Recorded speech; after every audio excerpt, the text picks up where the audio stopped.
Hi, it's Lee and welcome to the Tesla Economist. What's the next year going to look like for Tesla? I think there are enough dots to connect some of what Tesla will be doing in the future.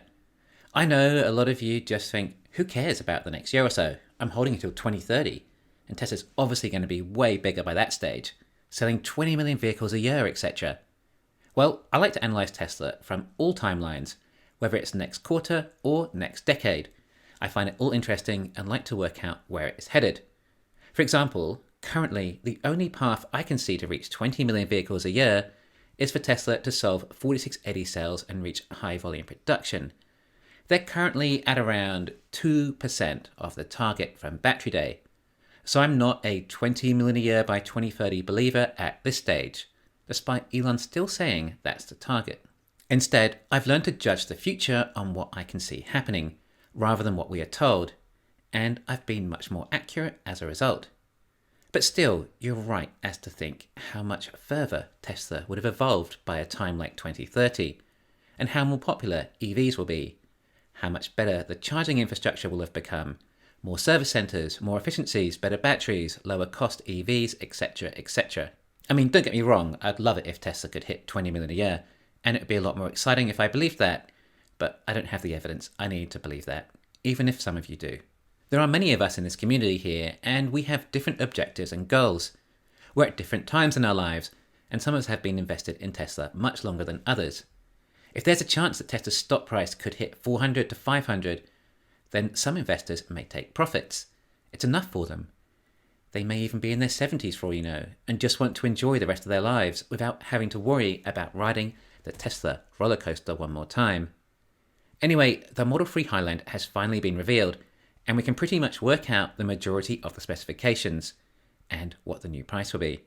It would be good to know what the cost savings of this vehicle will be too. The fanboys are saying that maybe costs are saving as much as 15%, and all their math appears to be based on because I say so.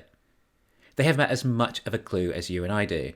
However, we would assume that costs are down somewhat, and we can see the price is up. I think I'm being a little conservative when I say this has increased margins by as much as 5%. And I hope to see a similar increase when Tesla do the same thing for the Model Y.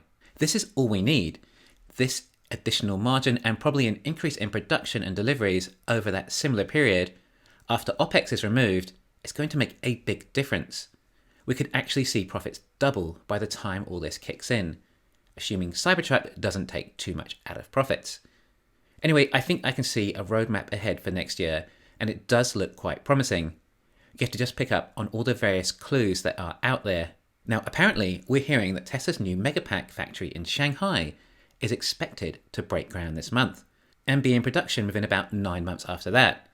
Is this something we can get excited about? Well, judging by the progress at Lathrop, no.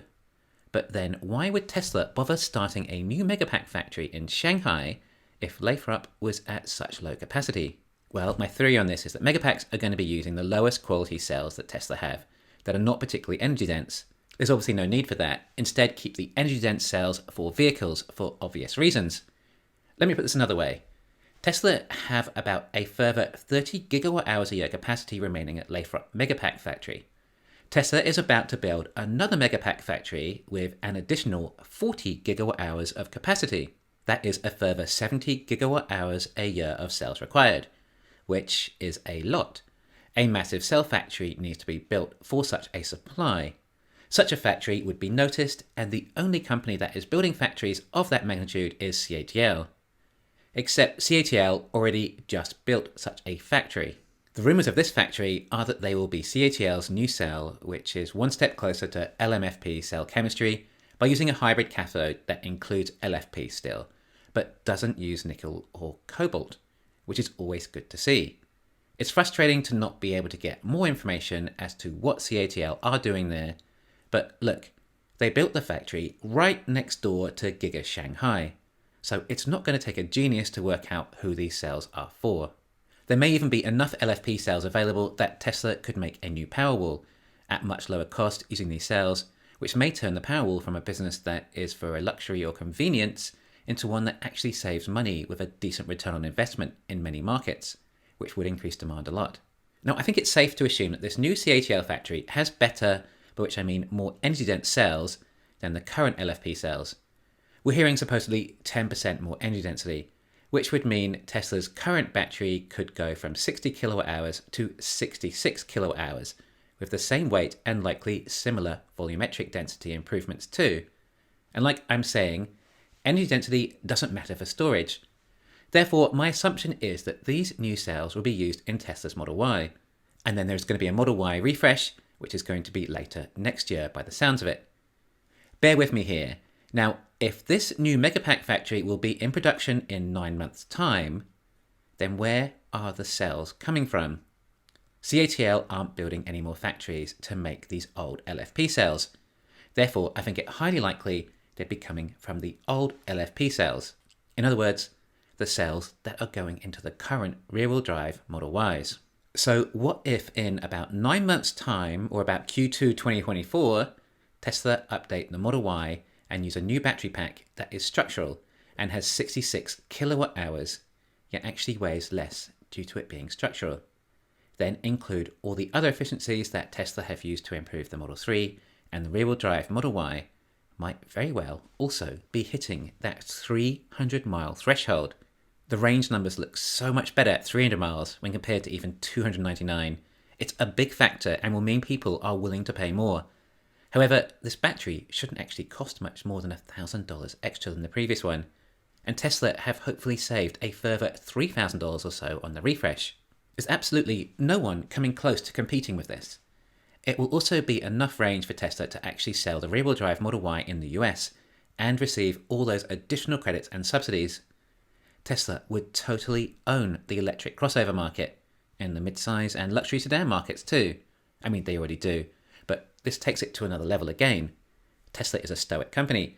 They're not concerned about comparing themselves with the competition and trying to beat them. They're comparing themselves with the current Teslas and trying to improve that. There's absolutely no competition, absolutely none. Oh, what about Hyundai or Kia or Ford? They're doing a good job. No, their range is dismal and they're losing thousands, if not tens of thousands of dollars net profit on every car they sell. BYD or Jung can barely break even on each sale. Not to mention BYD have serious barrier to international sales as they lose their domestic production advantage very fast. Oh, and their range, even with structural battery packs, still doesn't beat Tesla. Model Y and Model 3 increasing margin is a really big deal, considering they're about 90% of Tesla's sales and probably about 80% of the entire revenue the company generates. The rest of the business is almost superfluous, particularly as it isn't even very profitable, or actually loses money, like solar. This new Model Y refresh should hopefully increase demand so much that even if Texas and Berlin ramp, then there'll be enough demand that Tesla can still hit around 20% margin on that car. And that's with the current interest rates. Would likely be at around 2.4 million Model Ys a year at full capacity from all factories. If ASP is $45,000, then that's just over $20 billion in gross profit just from the Model Y. Then all those sales from the Model Y going into energy storage business. Therefore, this would all time in perfectly. Sure, perhaps Tesla could have used this new battery pack in the Model 3 Highland, but then the range for the rear-wheel drive might end up at around 330 miles, and it's going to start cannibalizing the longer range version. And 300 miles is more than good enough for the rear-wheel drive Model 3, especially at that price point. Thanks for listening. Please hit the thumbs up and subscribe. You can follow me on Twitter and talk to me on Patreon.